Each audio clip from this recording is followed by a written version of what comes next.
Taigi sveiki visi. Šiandien aš jums pabandysiu paaiškinti, kaip reikia naudotis išbandymų pasauliu ir apskritai kam jis yra reikalingas.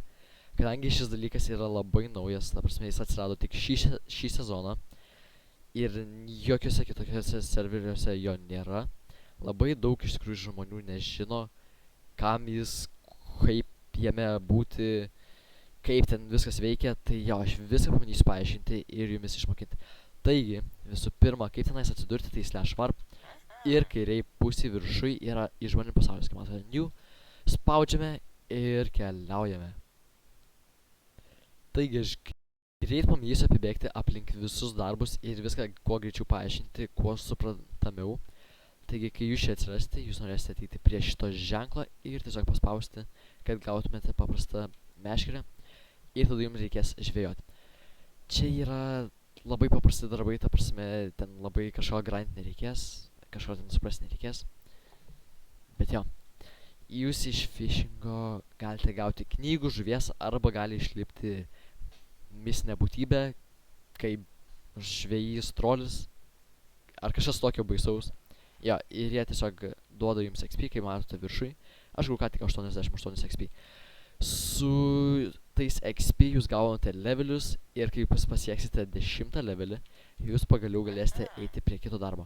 Nes jums nebūtina turėti 10 levelį, kad eiti prie kito darbo, bet su 10 leveliu jūs galėsite teleportuotis iki kitų darbų, kas padarys žymiai patogiau viską, nes iki tų darbų čia galite jūs užtrukti eidami labai ilgai. Taigi, aš jums siūlau tiesiog dabar kol kas visus darbus pasidaryti iki 10 levelio ir tada grindinti savo mėgstamiausią darbą.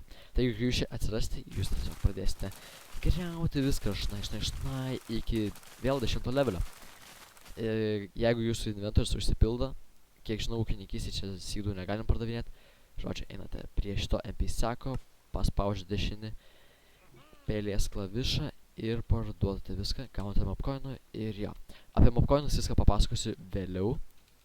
Ja. Anyways, kai jūs gaunate 10 levelį, einate į miškininkystę. Miškininkystė man žiauriai nepatinka, ūkininkystė man patinka. Bet žodžiu, pasiemate kirvuką, už nugaros čia bus šitas ženklas ir einate vėl tiesiog griauti medį. Principas yra absoliučiai tas pats visur. Griaunate, kapojate, ja. Miškininkystė iš tikrųjų pragaras žemė yra, nes, ta prasme, labai ilgai užtrunkate. Na bet, sakykim. Gerai. Kai jau gavsite 10 levelį, vėl /warp. Okei, man kažkaip pasibaigė filmavimas, na bet nieko tokio, mes viską tęsim.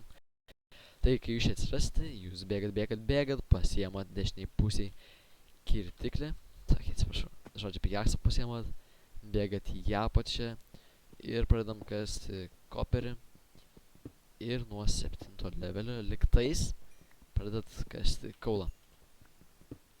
Kai gausite vėl 10 levelį, bėgat ir dabar yra toks dalykas, kad jūs jau esate varpą išmėgstau tipo. Niekur kitur jau nebegalite teleportuotis. Ten gerėjimai, pradžios taškas čia nieka žodžiu.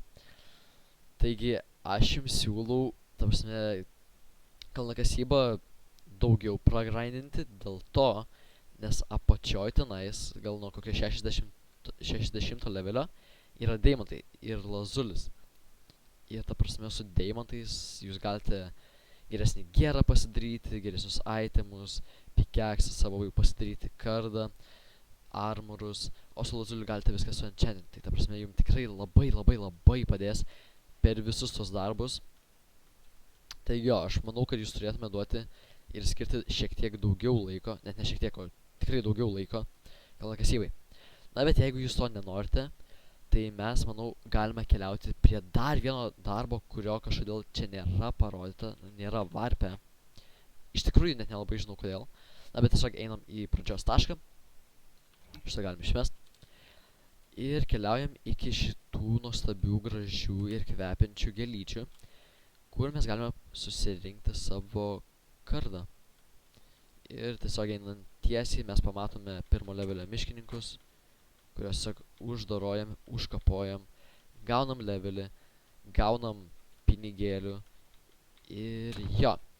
Gerai, Taigi dabar visi darbai yra apeiti, ta prasme, aš viską papasakau, ką norėjau. Dabar aš manau reikėtų paaiškinti jums, kodėl iš vis reikia eiti ir daryti čia visus tuos dalykus šiame išbandymų pasaulyje, ta prasme. Kam iš vis reikalingi šie dalykai? Ar čia tiesiog yra laiko švaistimas?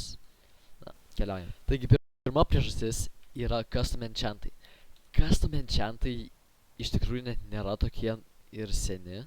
Jie yra iš tiesų visai nauji, gal buvo pridėti prieš 2-3 sezonus, nesu tikras, bet jie nėra labai seni, bet jų yra daug, ta prasme, galim pasižiūrėti, jų yra pilna, čia yra visi custom enchantai, kurie jums iš tikrųjų stipriai padės, čia legendinių ir mitinių nėra kažkodėl, žinau, gal pridės vėliau, bet taigi žodžiu, custom enchantus dabar padarė taip, kad jų negalėtume naudoti, nebent jeigu jūs neturite tam tikro levelio ant tam tikro darbo. Tai pavyzdžiui, jeigu jūs neturėtumėt kokio medžioklės 20 levelio, šiaip nesu tikras, gal 15 levelio, jūs negalėsite naudoti Strike 3. Ant kardo aš turiu šiaip daug custom enchantų, Critical 3, Nightwalker 1, Vampire 3, Strike 3, nu ta prasme jo.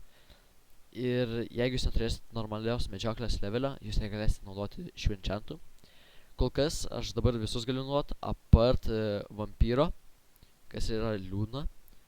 Bet jo, vampyrui reikia 55 levelio. Ir jo, šiaip custom enchantai labai padeda.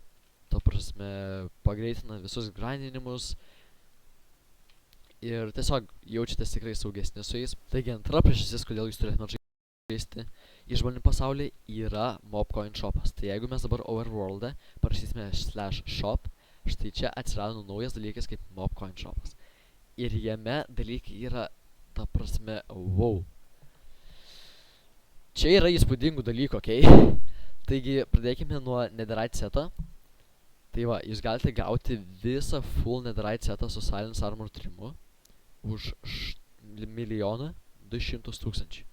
Tai nėra labai mažai, bet jeigu jūs šiek tiek pagrindintumėte, jūs tikrai lengvai gautumėte tiesiog free Netherite setą. Ir dar turėtumėte dripo, nes turi armor trimą. Čia wow. Bet dabar pasižiūrėkime į šitus dalykus. Tarsi, pickaxes, efficiency 6 und breaking 3. Jūs dar galite, kiek žinau, ir savo enchantų užsidėti ant čia. Su šitų pickaxu dar galite griauti blokus iš toliau. Nu, ko dar jums reikia, ta prasme, čia wow yra. Čia yra wow.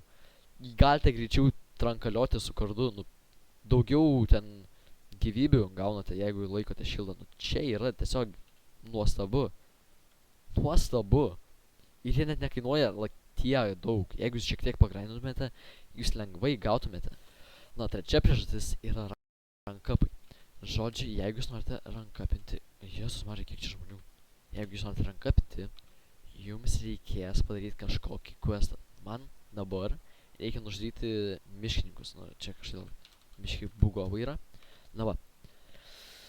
Ir jo, jeigu jūs norite rankapinti, jums būtinai reikės eiti į išbandymų pasaulį. Ir kam iš vis reikalingi rankapai, tai pafleksint prieš draugus, kad turite geresnį ranką. Jūs kaip matote, čia yra pries jūsų vardo, jūsų rankas. Visai kietai atrodo. Ir yra kitai, kurie, ta prasme, duoda visai gerų itemų. Čia tiesiog, čia yra labai daug pinigų. Tai ja, na, tikiuosi patiko šis vaizdo įrašas, aš labai tikiuosi, kad kažką išmokote ir galėjau padėti jums. Na, viso gero ir iki pasimatymo.